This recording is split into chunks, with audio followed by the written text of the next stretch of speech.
제63회 국무회의를 시작하겠습니다.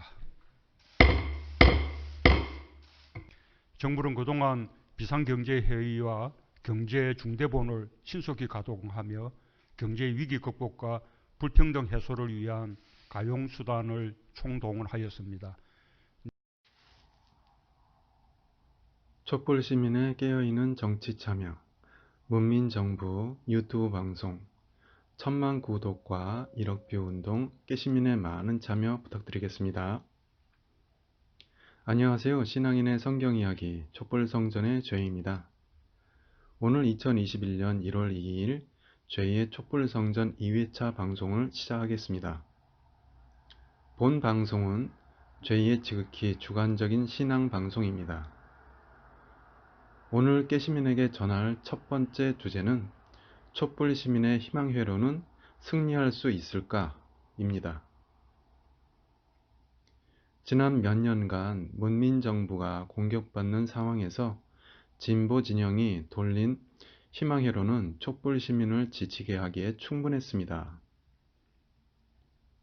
촛불 시민 여러분, 윤석열이란 이름만 들어도 가슴이 답답하시죠?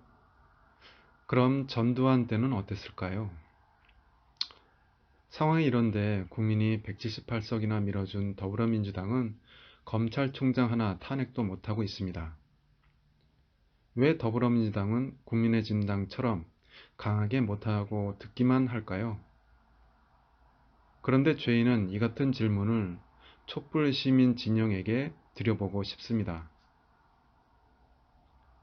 진보 진영의 유튜버님들 고생하시는 건 알겠는데 이런 얘기해서 미안하지만 왜 우리 촛불 시민의 고품격 소리를 전하려 하지 않고 되려 잔챙이 적폐들의 뻘소리를 전해서 진보진영 유튜브 방송을 진흙탕 싸움으로 전락시키셨나요? 그리고 문재인 정부를 지키는 것이 최우선인데 유튜버님들은 구독자 수가 30만에서 50만이나 되면서 겨우 24만 밖에 안 되는 대한민국 청와대 유튜브 방송은 구독 홍보를 왜 안 하십니까? 촛불 시민 여러분, 박근혜 정부를 탄핵했던 존재가 더불어민주당이었습니까? 아니면 지금 각자의 내피셜로 희망회로를 돌리는 진보진영의 유튜버님들이십니까? 전 세계가 놀란 광화문 촛불 집회는 박근혜 탄핵 당시 적폐 언론의 소리를 듣지 않고 무조건 광화문에서 촛불을 들었습니다. 저희가 보는 촛불 시민의 위력은 전쟁의 전술이 아니라 세월호 유가족의 슬픔을 감싸주는 부모의 마음이었습니다. 그래서 촛불 집회 깨시민은 하나가 될 수 있었고 그 위력은 패할 수도 지칠 수도 없었습니다. 그런데 국민의 신임을 저버린 윤석열 검찰총장으로 인해 촛불 시민은 분열되고 흔들리기 시작했습니다. 그리고 코비드를 전파시켰던 종교들은 촛불 시민뿐만 아니라 대한민국 전체를 세월호처럼 가라앉게 하려고 계략질을 하고 있습니다. 촛불 시민 여러분, 그때처럼 가만히 있으시겠습니까? 앞으로의 상황은 이명박 박근혜 때보다 더 처참한 미래가 적폐들에 의해 준비되고 있을 수도 있습니다. 아직도 희망회로를 돌릴 여유가 있으신가요? 우린 광화문 광장에서 집단지성을 만들어냈듯 대한민국 청와대 유튜브 1000만 구독으로 온라인 광화문 광장을 부활시켜야 한다고 봅니다. 촛불 시민 여러분, 지금 온라인 촛불이라도 들어주시길 간절히 부탁드립니다. 촛불 성전 두 번째 주제, 촛불 시민의 선택을 전해드리겠습니다. 어떤 분들은 신앙 이야기라 싫어하시는 분들도 계시는데 부담되시면 여기까지 들으셔도 됩니다. 그런데 지금까지 촛불 시민이 겪게 된 모든 고통은 정치, 경제, 종교 등 모든 분야에서 여러분들이 만난 똥을 치우지 않고 피해서 똥밭을 만들어버린 결과라고 생각합니다. 구약성서 창세기 1장 2절 땅이 혼돈하고 공허하며 흑암은 깊음 위에 있고 하나님의 신은 수면에 운행하시니라. 사람들은 흔히들 겪어봐야 안다고 말하죠. 죄인은 이 구절을 인생의 사춘기와 같다고 말씀드리고 싶습니다. 촛불시민 여러분, 지금 여러분의 마음이 이 구절에 동하지 않으십니까? 성경의 창세기는 누가 작성했는지 미상이지만 거의 확실시되는 주장은 이 십계명의 돌판을 든 모세라고 합니다.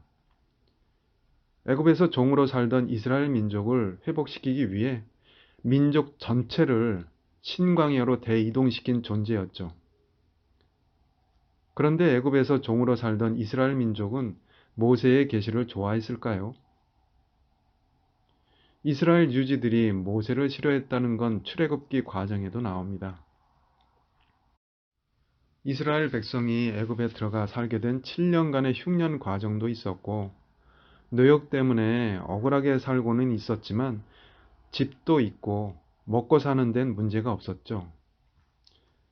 창세기 1장 2절은 이스라엘 민족뿐 아니라 모세에게도 혼돈과 공허의 세상이었습니다.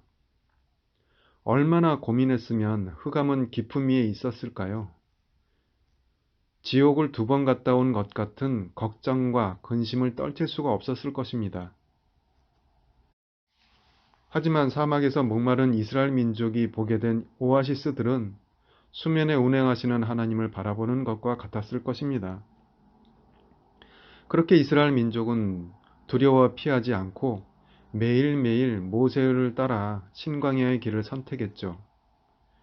여러분, 이것이 신화로 보이십니까? 그럼 우리 민족의 단군 신화는 신화였을까요? 신앙이었을까요?